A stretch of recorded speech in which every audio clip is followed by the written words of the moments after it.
Assalamualaikum warahmatullahi wabarakatuh. Alhamdulillah. Alhamdulillahi rabbil alamin.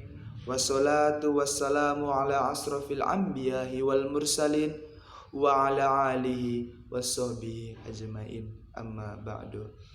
Langkah yang pertama, puja dan puji syukur kehadirat Allah Subhanahu wa taala yang telah memberikan kita nikmat kesehatan dan nikmat keselamatan sehingga kita masih dapat hadir dan masih dapat menjalani rutinitas kita di kegiatan sehari-hari.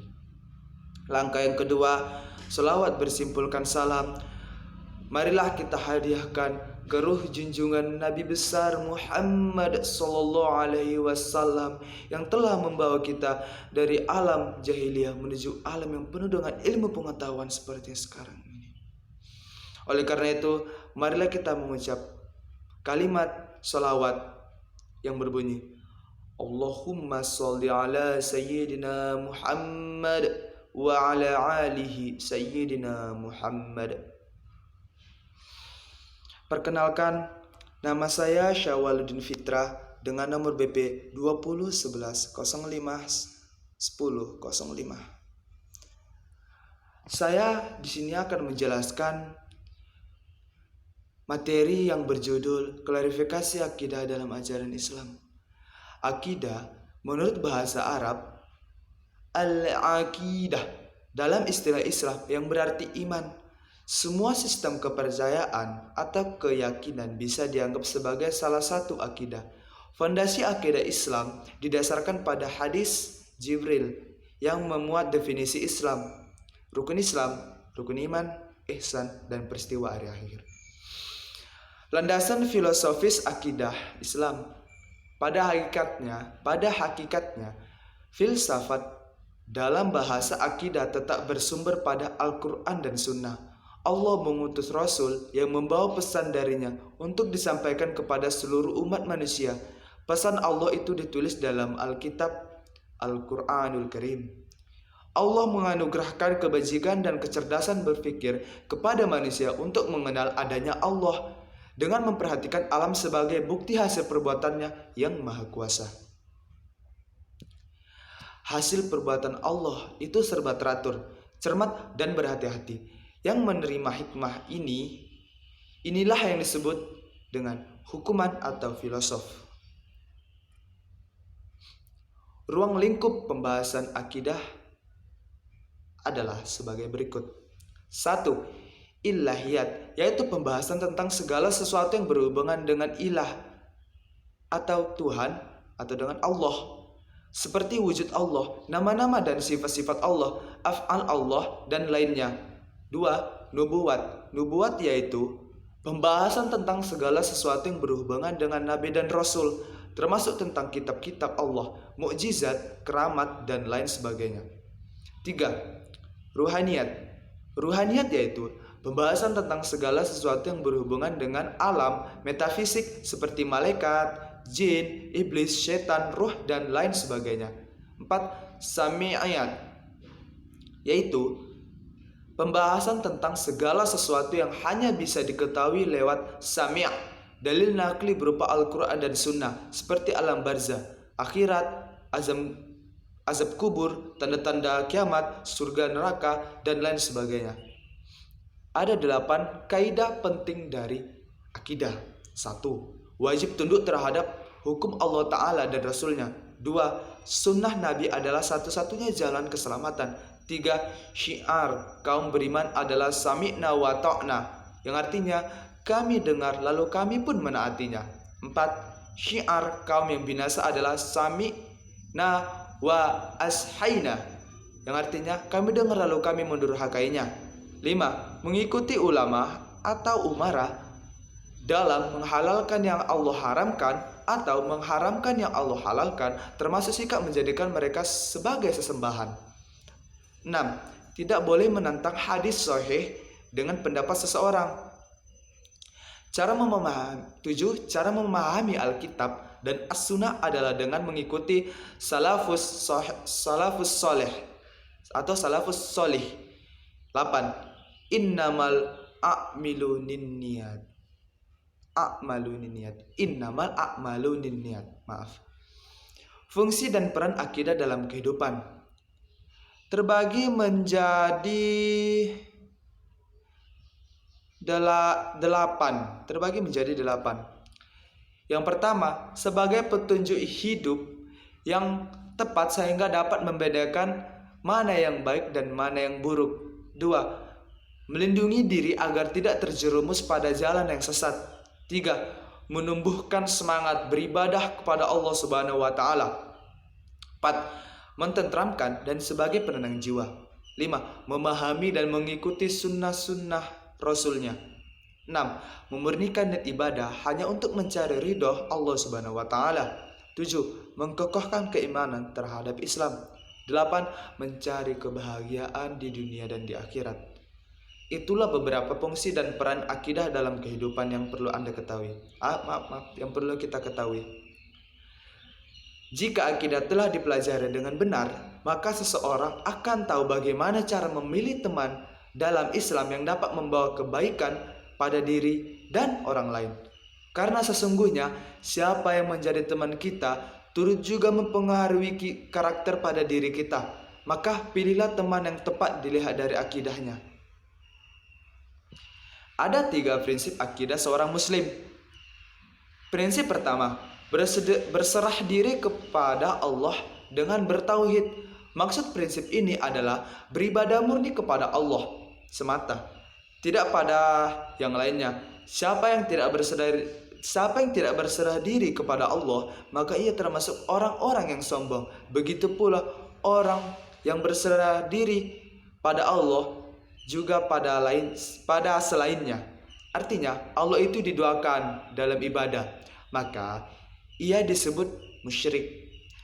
Yang berserah diri pada Allah semata, itulah yang disebut muwahhid, ahli tauhid. Tauhid adalah mengesahkan Allah dalam ibadah. Sesembahan itu beraneka ragam. Yang bertauhid hanya menjadikan Allah sebagai satu-satunya sesembahannya. Allah Ta'ala berfirman dalam surah At-Taubah ayat 31. A'udzu billahi minas syaitonir rajim. Wa ma amiru illa liyaghbudu wa ilaha wahida la ilaha illa huwa subhanahu amma yusyrikun. Yang artinya, padahal mereka hanya disuruh menyembah Tuhan yang esa, tidak ada Tuhan yang berhak disembah selain Allah. Maha suci Allah dari apa yang mereka persekutukan. Quran surah At-Taubah ayat 31. Di dalam ayat lain Allah menyebutkan mengenai Islam sebagai agama yang lurus dalam surah Yusuf ayat 40.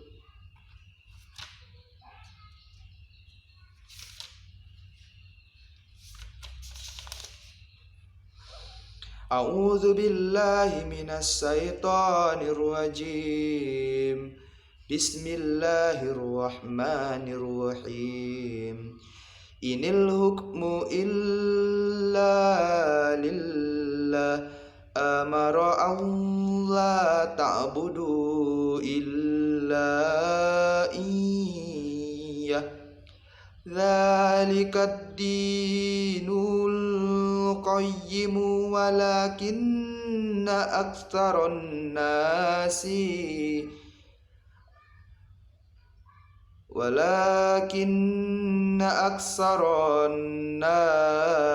la ya'lamun. Yang artinya, hukum itu hanyalah kepunyaan Allah. Dia telah memerintahkan agar kamu tidak menyembah selain Dia. Itulah agama yang lurus, tetapi kebanyakan manusia tidak mengetahuinya. Quran surah Yusuf ayat 40. Inilah yang disebut dengan Islam. Sedangkan yang berbuat syirik dan inginnya melestarikan syirik atas nama tradisi tentu saja tidak berprinsip seperti ajaran Islam yang ditentukan atau yang telah dituntunkan. Prinsip kedua, taat kepada Allah dengan melakukan ketaatan. Orang yang bertauhid berarti berprinsip pula menjalankan perintah Allah dan menjauhi larangannya. Ketaatannya berarti menjalankan perintah dan menjauhi larangannya. Jadi, tidak cukup menjadi seorang muwahhid atau meyakini Allah itu diesakan dalam ibadah tanpa ada amal. Prinsip ketiga, berlepas diri dari syirik dan perilaku syirik. Tidak cukup seorang berprinsip dengan dua prinsip di atas. Tidak cukup ia hanya beribadah kepada Allah saja, ia juga harus berlepas diri dari syirik dan perilaku syirik. Jadi, prinsip seorang muslim adalah ia meyakini batilnya kesyirikan dan ia pun mengkafirkan orang-orang yang musyrik. Seorang muslim harus membenci dan memusuhi mereka karena prinsip seorang muslim adalah karena prinsip seorang muslim adalah mencintai dan siapa yang Allah cintai dan membenci apa dan siapa yang Allah benci. Demikianlah dicontohkan oleh Ibrahim alaihissalam, di mana beliau dan orang-orang yang bersama beliau berlepas diri dari orang-orang musyrik. Tercantum pada Quran surah Al-Mumtahanah ayat 4. A'udzu billahi minas syaitonir rajim. Bismillahirrahmanirrahim. Qad kanat lakum uswata hasanata fi Ibrahim walladzina ma'a idza qalu liqaumihi inna bura'a minkum wa mimma ta'budu min dunillah, yang artinya sesungguhnya telah ada suri tauladan yang baik bagimu pada Ibrahim dan orang-orang yang bersama dengan dia ketika mereka berkata kepada kaum mereka, sesungguhnya kami berlepas diri daripada kamu pada apa yang telah kamu sembah selain Allah. Quran surah Al-Mumtahanah ayat 4.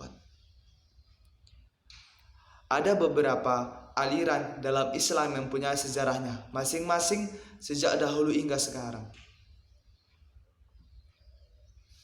1. Ahli atau ahlus sunnah wal jamaah. Sunnah atau ahlus sunnah wal jamaah atau aswaja adalah seorang yang mengikuti Nabi serta para sahabatnya. Jadi aswaja itu ahlus sunnah wal jamaah, seorang yang mengikuti Nabi dan mengikuti sahabat Nabi. Bukan hanya Nabi saja, sahabat-sahabatnya juga kita harus mengikuti ajaran-ajarannya. Ujar Ustadz Rizky Nugroho. 2. Syiah adalah aliran yang mengikuti Khalifah Ali bin Abi Thalib yang menyatakan kepemimpinannya baik. Ada banyak pendapat akan awal munculnya aliran ini. Salah satunya pendapat ulama Syiah yang mengatakan muncul sejak zaman Nabi Muhammad SAW. Pendapat lain yang dikemukakan oleh Muhammad Abu Zahrah ialah Syiah muncul pada akhir pemerintah Utsman bin Affan. Mereka berpendapat bahwa sahabat-sahabat Nabi kecuali Sayyidina Ali tidak benar. Syiah sendiri terbagi menjadi banyak kelompok. Aliran Syiah mempunyai pendapat bahwa Al-Quran yang sekarang mengalami perubahan dan pengurangan, sedangkan yang asli berada di tangan Al-Iman Al-Mastur atau Syiah Imamiyah.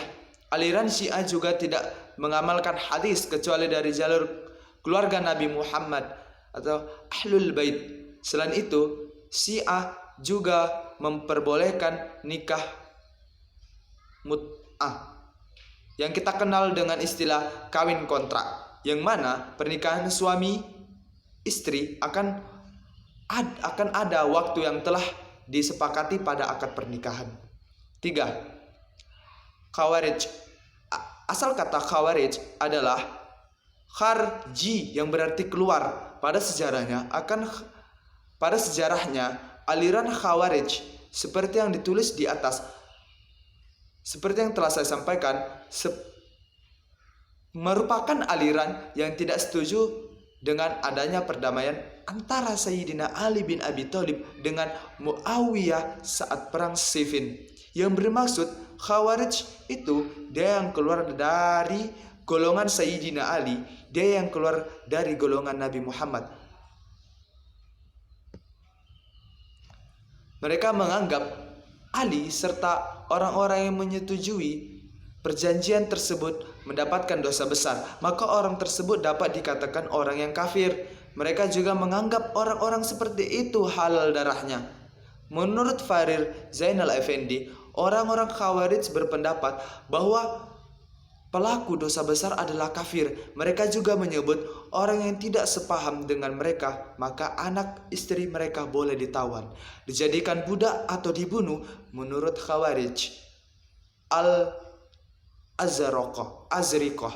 Sedangkan tidak untuk Khawarij Al-Ibadiyah. Mereka bukan mukmin dan bukan kafir, maka membunuh mereka adalah haram. Tidak hanya itu, mereka berpendapat bahwa surat Yusuf bukan termasuk dalam Al-Quran karena mengandung cerita cinta. 4. Mu'tazilah. Menurut buku yang ditulis Harun Nasution, Mu'tazilah adalah golongan yang membawa persoalan teologi yang lebih mendalam dan bersifat filosofi. Artinya, dalam membahas persoalan-persoalan agama, kaum Mu'tazilah lebih banyak menggunakan akal, bersifat rasional. Mereka juga mendapat julukan sebagai kaum rasionalis Islam. Awalnya, Wasil bin Atta dan seorang temannya Amir bin Ubaid diusir oleh Hasan al-Basri atau guru Wasil dan Amr bin Ubaid karena terdapat adanya perselisihan di dalam majelisnya tentang persoalan yang berdosa besar. Akhirnya Hasan al-Basri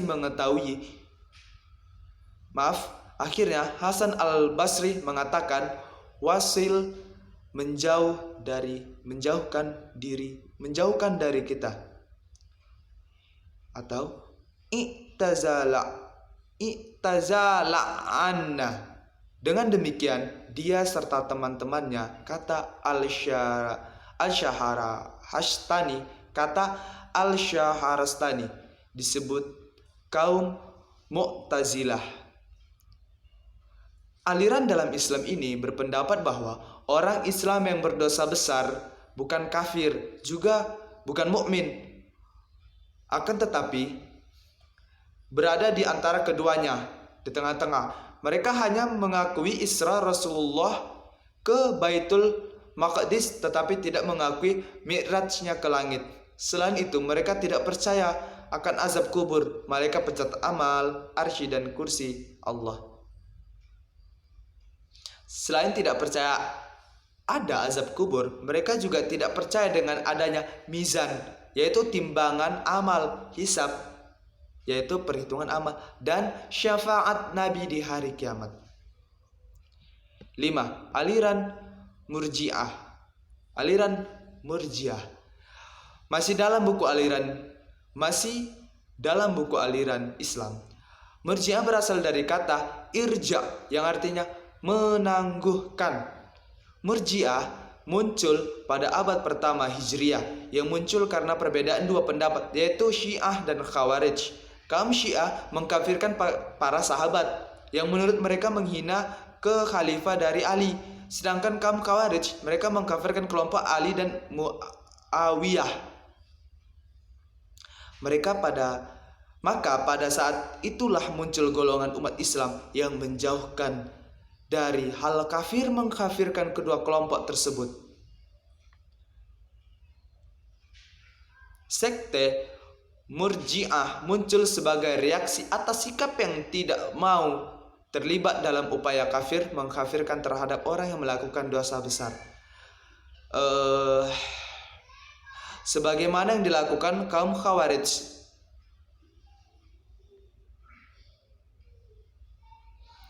Pendapat aliran dalam Islam ini terbagi menjadi dua, golongan moderat dan golongan ekstrim. Golongan moderat berpendapat bahwa orang berdosa bukan kafir dan tidak kekal dalam neraka. Sedangkan golongan ekstrim berpendapat bahwa orang Islam yang percaya kepada Allah kemudian menyatakan kekufuran secara lisan tidak menjadi kafir karena iman itu letaknya di dalam hati. Bahkan meskipun melakukan ritual agama-agama lain, perbedaan teknologi adalah perbedaan dalam hal mengkafirkan. Sambung Ustadz Asroni. Ujar Ustadz Asroni ya. Maaf. 6. Qadariyah. Qadariyah berasal dari kata qadar yang artinya mampu atau berkuasa. Kaum Qadariyah berpendapat bahwa manusia mempunyai kemerdekaan dan kebebasan dalam menentukan perjalanan hidupnya. Selain itu, mereka berpendapat bahwa manusia mempunyai kebebasan dan kekuatan sendiri untuk mewujudkan perbuatan dan perbuatannya. 7. Jabariyah. Berbeda dengan Qadariyah, aliran Jabariyah justru berbanding berbalik dengan Qadariyah. Jabariyah berasal dari kata jabar, yang artinya paksaan. Aliran ini ditunjukkan pertama kali Jam bin Safwan pada tahun 131 Hijriah.